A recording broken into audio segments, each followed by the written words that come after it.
بہت شکریہ ارشد ہمراز صاحب. ذمہ داری بہت بڑی ہے، لیکن چونکہ آپ لوگوں نے ہمیں یہ ذمہ داری عطا کی ہے تو ذمہ داری سنبھالنا بھی ایک ذمہ داری ہے. میں سب سے پہلے آپ تمام لوگوں کا شکریہ ادا کرتا ہوں، مبارکباد پیش کرتا ہوں کہ آپ نے سب سے پہلے مظفر امام صاحب کا کہ آپ نے اس بہترین پروگرام کا انعقاد کیا. میں اس کے بعد اس پروگرام کے تمام شرکا کا جنہوں نے اپنے اس قیمتی وقت سے اپنی زندگی سے نکال کے اس پروگرام میں آئے اور انہوں نے اس پروگرام کو سنا اور اپنی سماعتوں کے حوالے سے سننے کے بعد اپنے رائے کو بھی یہاں پہ پیش کیا. احمد مشتاق کا ایک شعر ہے کہ نئے دیوانے کو دیکھیں تو خوشی ہوتی ہے، ہم بھی ایسے ہی تھے جب آئے تھے ویرانے میں. بہت اس طرح کے پروگرام جو ہوتے ہیں دھیرے دھیرے مجھے امید ہے کہ مجروح سلطان پوری کا ہی تو شاید وہ شعر ہے کہ مجروح سلطان پوری کا میں اکیلا ہی چلا تھا جانب منزل مگر لوگ ساتھ آتے گئے اور کارواں بنتا گیا. یہ ایک کارواں کا شکل اختیار کرے گا اور ممکن ہے کہ آنے والے دنوں میں مستقبل میں ایک سے ایک بہترین پروگرام کا انعقاد کرے گا، کیونکہ اس ٹیم کو میں نے پچھلے 2 سالوں سے لگاتار دیکھ رہا ہوں. ایک سے ایک بہترین پروفیسرز کو بلاتے رہے ہیں. یہاں پہ مجھے پچھلے بار مدھیہ پردیش سے بھی ایک ڈاکٹر جڑے تھے. تو اس طرح سے پروگرام ہوتا رہا ہے. مظفر امام قابل مبارکباد ہیں آپ کہ اس طرح سے لوگوں کو اکٹھا کرتے ہیں اور پروگرام کرتے ہیں. اس کے بعد ہمارے سینئر ساتھی اور فی الحال research scholar Maulana Azad national university Urdu Arshad ہمراز کا بھی میں تہ دل سے شکریہ ادا کرتے ہوئے مستقبال پیش کرتا ہوں کہ آپ نے بہترین خطاب سماعتوں کے حوالے کیا، لوگوں نے سنا اور آپ کا مطالعہ وسیع ہے. آپ نے بہترین مطالعے کے ساتھ جانکاری کے ساتھ اپنی باتوں کو لوگوں تک پہنچایا.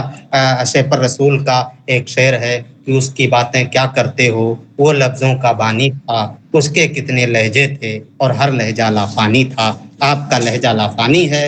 آپ امید کرتے ہیں مستقبل میں آپ صرف ارشد ہمراز ہی نہیں بلکہ یہاں پر موجود تمام شرکا کو، تمام سامعین کو جو یہاں موجود ہیں، جو آن لائن ہم سے جڑے ہیں، وہ سب کے سب میدان علوم و معارف کے وہ مرجع خلائق بنے اس سے آسمان علوم دنیا کے درخشندہ ستارے راہیاب ہوں. درخشندہ ستارے صرف راہیاب ہونا ہوں بلکہ وہ بھٹکے ہوئے کارواں کو اور علم کے پیاسوں کو آپ کے ذریعے سیرابی حاصل ہو. انشاءاللہ ایسا ہوتا رہے گا، کیونکہ پھر کیا ہے، چلتے ہیں بت کدے سے میر پھر ملیں گے اگر خدا لایا. بہت بہت شکریہ آپ تمام لوگوں کا. اس شعر کے ساتھ ہم آگے بڑھیں گے اور آپ کا شکریہ ادا کریں گے اور شکریہ کا رسم مظفر 2 سیکنڈ. جاوید بھائی کا بہت شکریہ. ایک چیز میں واضح کر دوں کہ جاوید بھائی ہمارے سینئر ہیں اور میں جونیئر ہوں، اور ابھی گفتگو سے بھی آپ کو اندازہ ہوا ہوگا. ماشاءاللہ بہت اچھی گفتگو رہی آپ کی اور بہت ہی تفصیل کے ساتھ آپ نے رکھا ہے، اور ہمارے بہت ہی محترم بھائی ہیں اور علی گڑھ سے ہیں. بہت شکریہ جاوید. محبت آپ کی. ہم آپ تمام کا شکریہ ادا کرتے ہیں. شکریہ کا رسم ادا کرنے کے لیے ہم تو شائستہ مہتاب کو دعوت دیں گے، لیکن میں اپنی ذمہ داری کے طور پر میں بتا دوں آپ سب کو کہ اس میں ہمارے اساتذہ بھی شریک ہیں اور بغور سماعت فرما رہے ہیں. ہم تمام اساتذہ کا شکریہ ادا کرتے ہیں اور بشیر بدر کا یہ شعر پیش کرتے ہیں. تمہارے ساتھ یہ موسم فرشتوں جیسا ہے، تمہارے ساتھ یہ موسم فرشتوں جیسا ہے، تمہارے بعد یہ موسم بہت ستائے گا. ہم شکریہ کا رسم ادا کرنے کے لیے شائستہ مہتاب کو اس شعر کے ساتھ دعوت دیتے ہیں. چاند چہرے مجھے اچھے تو بہت لگتے ہیں. عباس تابش کا یہ شعر ہے، بہت مشہور ہے. چاند چہرے مجھے اچھے تو بہت لگتے ہیں، عشق میں اس سے کروں گا جس سے اردو آئے. آپ شکریہ کا رسم ادا کریں. شائستہ مہتاب. السلام علیکم ورحمۃ اللہ وبرکاتہ. اس پروگرام کے روح رواں جناب مظفر امام سر کا بے حد شکریہ ادا کرتی ہوں، جنہوں نے آج کے پروگرام کی نظامت کو بحسن و خوبی انجام دیا. نہ صرف نظامت بلکہ آج کا یہ پروگرام انہی کی محنت و کاوش کا ثمرہ ہے. ان کی ادبی نشستیں اور محفلیں ہم طالب علموں کی معلومات میں اضافہ کا سبب بنتی ہیں اور آئندہ بھی بنتی رہیں گی. ان کے لیے ایک شعر پیش کرنا چاہوں گی. ترویج دے رہا ہے جو اردو زبان کو، ترویج دے رہا ہے جو اردو زبان کو، بے شک وہ باغبان ہے اردو زبان کا. مہمان کہہ رہا ہے بڑا خوش نصیب ہے، مہمان کہہ رہا ہے بڑا خوش نصیب ہے، جو شخص میزبان ہے اردو زبان کا. اس کے بعد اظہار تشکر پیش کرتی ہوں ہمارے درمیان نہایت ہی معروف و مقبول سینئر اسکالر جناب ارشد ہمراز صاحب کا، جنہوں نے اپنی تمام مصروفیات کے باوجود اپنا قیمتی وقت دیا اور وقتاً فوقتاً ہماری رہنمائی کرتے رہتے ہیں، اور آج انہوں نے اردو غزل کے متعلق مختلف گوشوں پر روشنی ڈالی اور اپنے خیالات کا اظہار کیا۔ اسی طرح ادب پرور جناب سینئر اسکالر جاوید اشرف صاحب کا بھی بے حد ممنون و مشکور ہوں، جنہوں نے صنف غزل کے تعلق سے اہم نکات کی طرف توجہ دلائی اور اپنے علمی معلومات سے ہم طالبات کو محظوظ کیا۔ اب ہم آپ اساتذہ کے بھی بے حد شکر گزار ہیں، جن کی رہنمائی ہمارے لیے مشعل راہ کے مانند رہی ہیں۔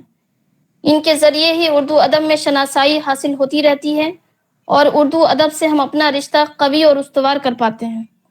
ہم امید کرتے ہیں کہ آئندہ پروگراموں میں بھی آپ لوگوں کا تعاون شامل رہے گا اور مستقبل میں بھی مستفید ہوتے رہیں گے۔